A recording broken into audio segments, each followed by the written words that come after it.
Welcome back to More Seek and More Stakes. Hey, that was really good. That was pretty good.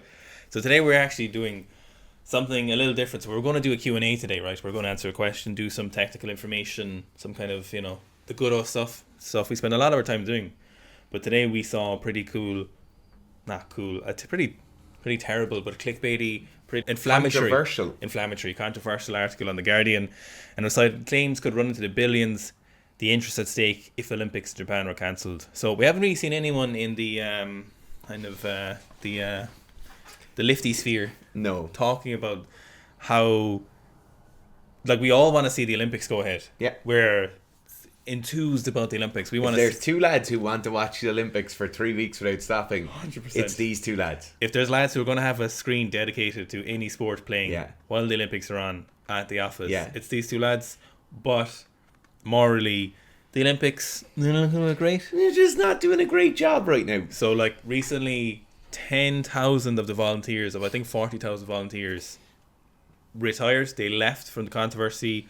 The majority of the Japanese public, hugely alienating themselves from the Olympics. Don't want the Olympics to go ahead. I have a lifter in Japan, and he said the public unanimously are very, very against the Olympics. He lives in the Tokyo area, saying they don't want it going ahead. And the glorious thing you have is, on the other side, you have people heavily related to the IOC, like the former glorious Dick Pound, who says, what did he say comes again? out in a press release and says, it doesn't matter what the Japanese public want.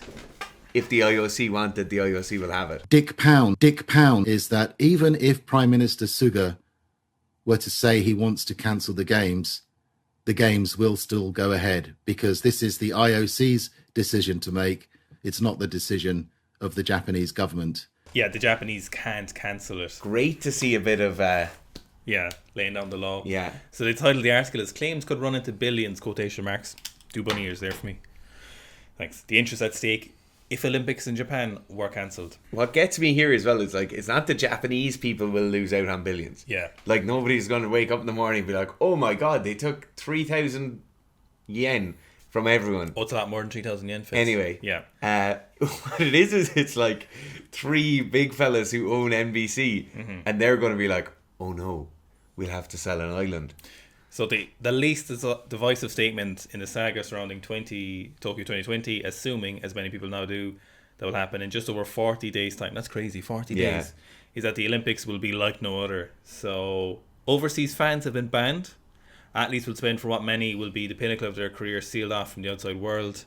GPS tracked journalists hoping to escape their hotel rooms for a late night fix for ramen risk being put on the next flight home. Jesus. So let me just see what's best.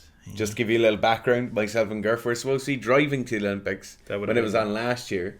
We were even looking at Jeeps. We're going to drive from here through Russia, go to Korea for a while, and then spend a bit of time in Japan. But it's all cancelled now. So great. Because Gurf couldn't pull it out of his ass to actually make it to the Olympics. I'd go right now if we could drive over.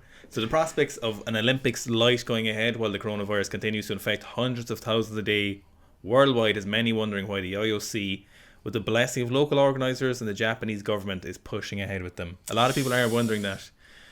So the official line is for cancellation is basically that it would be too cruel to all these athletes who spend the last 5 years now at this stage training really hard. And that is a legitimate thing. No, it is legit. But absolutely nobody believes that. Do you think anyone believes that? Do you think anyone asked the athletes? No, I don't think anyone asked. Do you think anyone, when they cancelled it last year, do you think they went around and said, oh, I'm so sorry now, but it's going to be another year? No, the athlete probably got a letter or an email. They didn't get a letter. They definitely got an email. Yeah, maybe. And was like, maybe. No, better luck next year. That's it. Nothing else. They would have got nothing else. They don't care. Let us know in the comments if you think that the IOC actually cares about the athletes and their training for the last 5 years. So basically, so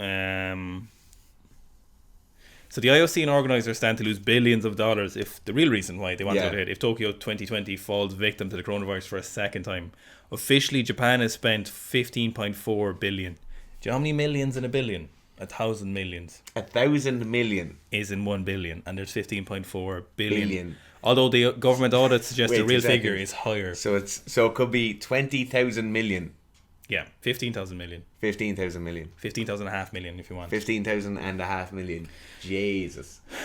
So all but 6.7 billion has come from Japanese taxpayers. Okay, so the cost of cancellation for Japan could be 1.8 trillion yen. So that's $16 billion. $16,000 million. You got it, baby.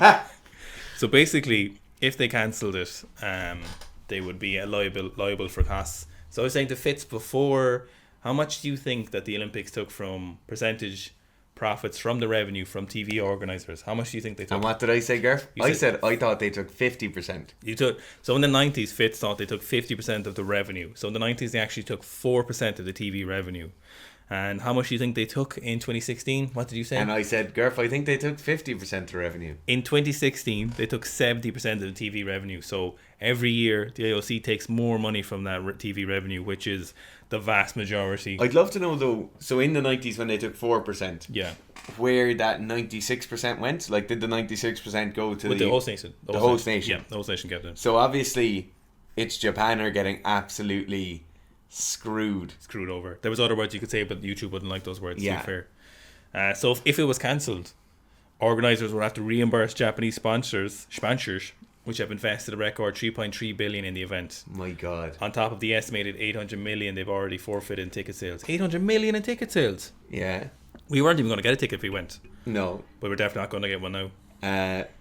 Yeah, and the thing is, they can't refund the sponsors because that money has been spent on, like, whatever, the underground reptilian force that runs the world. Mm-hmm. Is there a secret race of reptile people controlling our governments and enslaving humanity? We'll see. They've all spent it on, like, child blood. The problem with this, right, is that basically Japan have signed a very one-sided contract. Okay. And they're backed into a corner, so they're liable for this money. And the IOC have threatened them with legal action if they do cancel the Olympics. Really? Yeah, the IOC are coming. But what I don't understand is they're threatening Japan with legal action in Japan. You're right. Well, how does that work? There, I don't know, really, to be honest. I'd love if you're a lawyer. Yeah. If the lockpicking lawyer is watching this, because there's always someone. Because I said something with Japanese yesterday, and a couple of people are like, "Well, actually, yeah, you know, if that's you're great. a lawyer, how does that work, right? So if the IOC are suing Japan, could Japan not just be like, "Oh yeah, we'll have the court case over here"? Yeah, I don't know. And then a Japanese judge. Yeah, couldn't Japan be like this, just in the corner, like, yeah, come get it? So in theory, the IOC could sue Tokyo for its losses, including any claims the IOC receives from Olympic broadcasters and sponsors who didn't get what they paid for. Those claims could run into billions of dollars. I assume they would just ban Japan from going to future Olympics and stuff like that. Yeah. The thing is, right, so everyone focuses on, like, the IOC and Japan and, like, how that dynamic plays out. But international teams, like countries who are sending athletes, have already invested millions upon millions into this. Mm-hmm. So, like, I remember telling you, like, we met the head of performance for the Dutch Olympic setup. Yeah. So he's a psychologist by trade, but he's the head of performance over the entire thing. What a cool job. Really interesting guy, right? But he started flying over and back to Rio around 18 months out just to recce the place. Then the team were out there 12 months in advance. They actually had to fly out carpenters, plumbers, electricians from Holland to finish off the tower block in which the Dutch team were staying in. The infrastructure that would have been moving around the world over and back to Tokyo in the last 2 years must be gigantic, and nobody's talking about them. No one cares about them. Nobody's talking about, like, the loss of revenue. Nobody's talking about the loss of time. Obviously, like, we just alluded to the loss of, like, valuable time for athletes. Like, this might be someone's last Olympics, or in someone's case it might be better for them because they're a year older or whatever. Mm-hmm. But the actual time invested by sports professionals, yes, is gigantic. But they'll get paid out way, to be fair. Yeah. So according to one estimate, the IOC could lose about $3.5 to $4 billion in broadcast revenue if the games were called off. This is, the Olympics have come a lot of scrutiny, I suppose, over the last couple of years. Rio was quite poor, I suppose, in terms of, and rightly so, the favela destruction, like the corruption. Those American swimmers, remember, did they get arrested or something? No, that wasn't as related to that, but they were obviously under a lot of scrutiny over the last decades, the last couple of years especially. Then, like, there was, like, Beijing, they had a lot of issues as well, especially with pollution.